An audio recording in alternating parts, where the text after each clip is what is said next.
It's been over 500 days since Russia invaded Ukraine. I want to know what is the prevailing sentiment among the Ukrainian people right now, and how do they view themselves as part of the community of nations? Well, I think numbers speak for themselves. 77% of Ukrainians believe in Ukraine's victory. 16% of Ukrainians rather believe in Ukraine's victory, which brings total confidence in Ukraine's victory among the people of Ukraine to 93%. This is an astonishing number, and it speaks for itself. This is the mood in Ukraine. We keep fighting for our country, for our land, for our people. We were attacked viciously, and under these circumstances, there is no other way for us but to prevail. Minister Kuleba, Ukrainian President Zelensky previously said that you will resist the invasion until victory is achieved. Exactly how do you define victory? Well, President speaks people's voice, and the victory for the people of Ukraine is full restoration of Ukraine's territorial integrity, which means there should be no Russian soldiers on Ukrainian soil. We want to restore our territorial integrity within our internationally recognized borders, which means by the borders recognized according to UN Charter in 1991, when Ukraine gained its independence. Minister, it may be difficult to give a timeline on when will the war will end, but what would you say is an indication that you are gaining the upper hand and confidently declare that you have significantly pushed the enemy back? We are pushing the enemy back right as we speak, as Ukrainian counteroffensive is underway. Every day our soldiers move forward. Sometimes it's 1-2 kilometers per day. It can be 500 meters the other day, but we keep moving forward. You said that Russia will not stop until it is stopped. Now, what would make Russia stop at the moment? Yesterday, 7 civilians were killed and 59 more injured as a result of Russia's missile attack on a city of Pokrovsk. The missile hit a residential building, not a military facility, but a residential building. Unfortunately, as of now, we do not see any indicators that Russia is seeking peace, and this missile attack is yet another evidence of that, because you don't behave like this when you seek peace. But the more Russia loses on the battlefield, the more isolated Russia becomes at the diplomatic battlefield, the more willing it will be to end this war. In terms of support, sir, do you need more support from the global community or from other countries, or do countries need to step up their support for Ukraine? When we win the war, I will publicly and openly say to every country in the world and to every people in the world, thank you for your help. It was enough to win. But until then, it's not enough, and we have to do more. And this is the logic of a country fighting for its existence and territorial integrity. Foreign Minister, I want to go to the Ukraine peace formula or the peace proposal. The Ukrainian peace formula, in essence, how do you think this will work? The peace formula was presented by President Zelensky last autumn at the G20 summit on Bali. And in this sense, Asia is intrinsically connected to the peace formula. There is a strong Asian element in it. Ever since last October, we made very good progress, and the most in popularizing peace formula and getting more countries on board. And the recent meeting in the Saudi Arabia, which brought together 40-something countries, was basically a symbol of the progress, a manifestation of the progress we are making.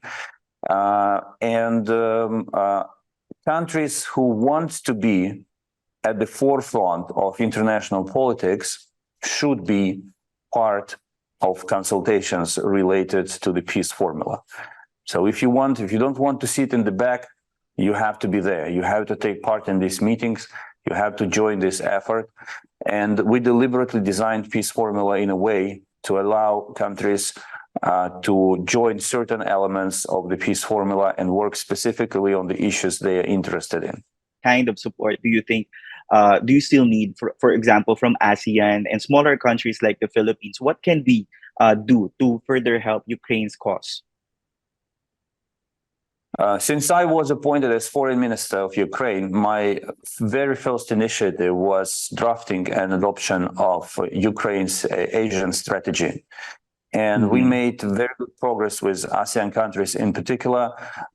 Our parliament became an observer in the ASEAN interparliamentary body. I was invited to Cambodia to attend the ASEAN summit, and Ukraine acceded to the treaty to the ASEAN treaty. So we are willing, very much willing, to move forward. But our will should be reciprocated by ASEAN countries as well. And the fact that I'm doing this interview with you today on ASEAN Day is also another message that we're sending out to the region.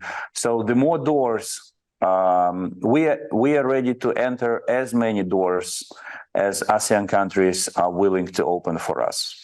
Foreign Minister, how many people are we talking about that are affected by this Russian invasion?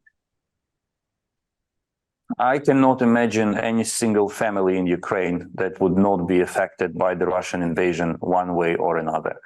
We are all in it. We are all traumatized by the war.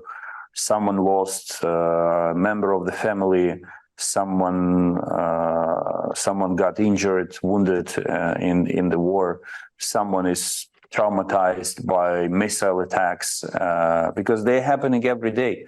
Almost every day, you have to wake up in the middle of the night, take your children, and go to the bomb shelter. It doesn't, it leaves traces. War leaves traces and scars on the souls and bodies of all Ukrainians. While our countries are thousands of kilometers apart, how important is it for nations, no matter what size, to uphold and defend the rule of law? Build your army, build up your army, and defend the rule of law. There are no better recipes for any country in the world. The rule of law itself cannot defend you if you don't have an army that will be fighting for you. And the other way around. If you have the army, but the rule of law is not on your side, you're going to lose. And this is why countries like the Philippines should be genuinely interested in Ukraine's victory, because when Ukraine wins, the message will be very simple. It doesn't matter how big you are, how strong you are. It doesn't matter whether you hold a seat of the permanent member of the United Nations Security Council or not. You are going to lose, because the world that stands against the aggression will always be stronger than the country that will undertake an aggression and will commit this crime. It's very simple in the end. Minister Kuleba, down to my last few questions. Any plans of also visiting the Philippines in the future, or also President Zelensky, if he has any? I would be happy to visit the Philippines and the region as a whole. I was there last autumn, as I told you, in Cambodia at the ASEAN summit. I'm very much open to visits, and the same for my president. My president travels when he can bring some very specific. He can bring back to Ukraine some very specific political and defensive deliverables. And if we see that these deliverables are in place, then we begin to schedule and to work on president's visits. But I just want to assure you that Asia is a big and important partner for us. And as I told you, we want to do as much, we want to go as far as you are ready to go with us. Okay, Minister Kuleba, thank you so much for granting CNN Philippines this interview and for taking your time. I know you have a very busy schedule, but thank you again to your team, sir. Thank you. Have a good day. And once again, my congratulations on the occasion of the ASEAN Day.